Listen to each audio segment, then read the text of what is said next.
بسم اللہ الرحمن الرحیم ایاک نعبد و ایاک نستعین۔ میرے پاکستانیوں، میں جو آج آپ سے بات کرنے لگا ہوں وہ کل ایک ISPR کی پریس کانفرنس ہوئی اور اس کے اندر انہوں نے ایک دو باتیں کہیں تو میں مجبور ہوں کہ میں آج اپنی قوم کے ساتھ بات کروں۔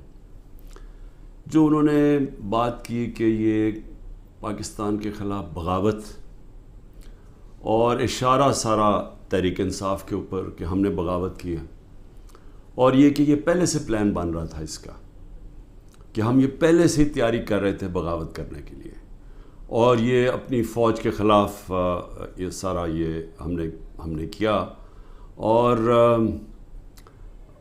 جس طرح کی وہ بات کی گئی مجھے ایک بڑی تکلیف ہوئی اس کی۔ تو میں نے کہا کہ میں آج اپنی قوم کے سامنے ذرا 2-3 پوائنٹ رکھوں، کیونکہ جب ایسی بات کی جاتی ہے تو اس کا جواب دینا بڑا ضروری ہے۔ دیکھیں، اب یہ موقف آ گیا ISPR کا اور پاکستان کی اسٹیبلشمنٹ کا کہ تحریک انصاف نے بغاوت کی۔ اب یہ دوسرا بھی ایک موقف ہے، یہ ہمارا بھی موقف ہے، یہ میرا موقف ہے، میری پارٹی کا موقف ہے کہ ہمارے خلاف پوری کانسپریسی کی گئی، ہماری گورنمنٹ گرائی گئی، جبکہ پاکستان کی تاریخ میں 2 سالوں میں ہمارے 2 سالوں میں بہترین معیشت اوپر جا رہی تھی۔ آپ اگر اکنامک انڈیکیٹرز دیکھ لیں اور پاکستان اکنامک سروے پڑھ لیں تو وہ ان کی حکومت کا بھی پڑھ لیں جو ان کے دور میں شائع ہوا ہے، تو آپ کو یہ پتہ چلے گا کہ 17 سال کے بعد بہترین اکنامک پرفارمنس تھی، اور 17 سال پہلے اس لیے تھی کہ امریکی ڈالرز آ رہے تھے، ہم امریکہ کی وار آن ٹیرر لڑ رہے تھے۔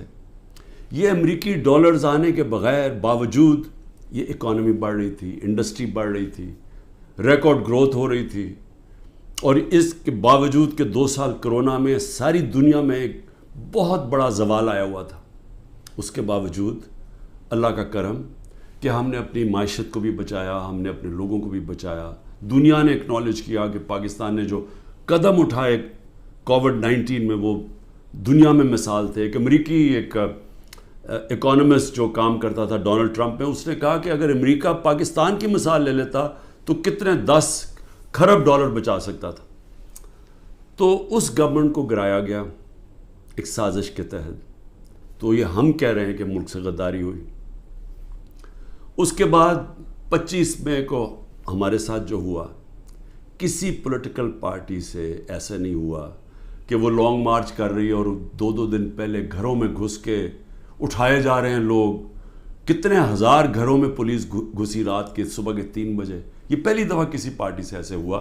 3 لانگ مارچز میرے خلاف ہوئی، بتائیں ایک بھی FIR کٹی؟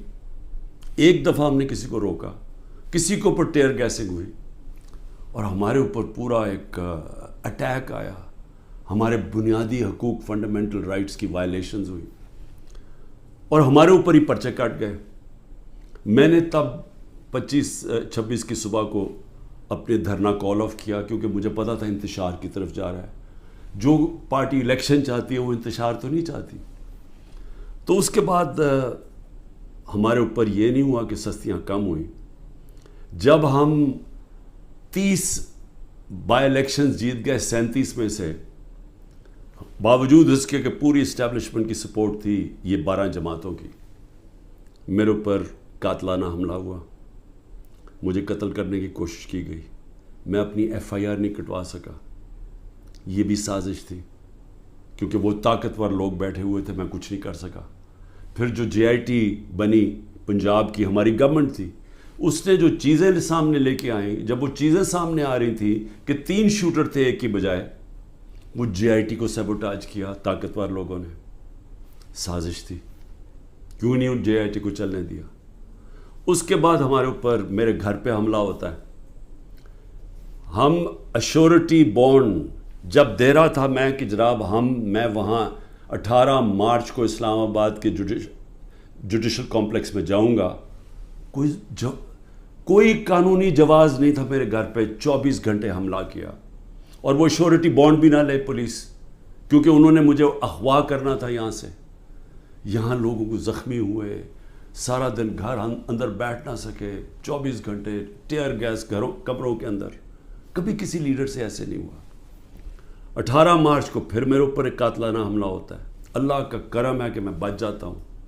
سارا وہاں اوپر ISI نے اس کو ٹیک اوور کیا ہوا تھا، جو جوڈیشل کمپلیکس ہے. CCTV کیمرہ انہوں نے بند کر دیے. پوری تیاری تھی کہ عمران خان کو قتل کرنا تھا وہاں. وہ اللہ نے ایسا کرم کیا کہ وقت پہ ہم باہر نکلے، اگر اندر چلے جاتے دروازہ بند ہو جاتا تو ختم تھا. وہاں بچا میں. اس کے بعد اگلے دن یہاں، 2 دن کے بعد 3 دن کے بعد ادھر ایک اور مرتضیٰ بھٹو ٹائپ قتل کرنا تھا. وہ مجھے پہلے پتہ چل گیا، میں نے ٹی وی پہ چلا گیا، وہ رک گئی بات. تو سازش تو کیا ہو رہی تھی؟ سازش یہ ہو رہی تھی کہ ایک پارٹی جو جیتنے جا رہی تھی الیکشن، اس کو پارٹی کو ختم کرنے کے لیے لیڈر کو ختم کرنا تھا. اور پلان تب سے ہی بنا ہوا تھا. کیسز شروع ہو گئے تھے مہینوں کے اندر. جیسے 70 سال میں ایک آدمی کے اوپر ایک کرمنل کیس نہیں ہوتا، چند مہینے میں آج 170 سے زیادہ کیس ہو چکے ہیں. یہ یعنی کون سا انصاف کا تقاضا ہے کہ ہر قسم کا جو ہر دوسرے دن کوئی نیا کیس ہو جاتا ہے. سارا میرا وقت ایک عدالت سے دوسری عدالت میں لگتا ہے. تو یہ کون سا، یہ ملک کی بہتری کے لیے ہو رہا ہے کہ ایک پارٹی، سب سے بڑی پارٹی کو باہر رکھنا؟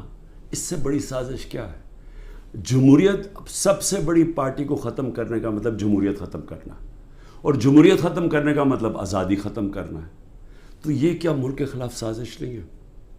اور پھر جو 9 مئی کو ہوا، اب ISPR صاحب کہہ رہے ہیں کہ جناب 9 مئی کو جو ہوا ہے وہ ایک بڑی سازش چلتی آ رہی تھی، تو وہ سازش سامنے آئی، بغاوت.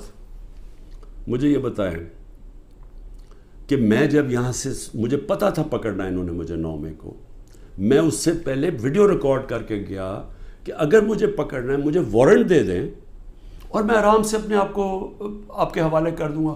کوئی ضرورت نہیں ہے کہ یہ جو میرے گھر کے باہر ہوا کہ پولیس، 1000 پولیس اور رینجرز اٹیک کر رہے ہیں.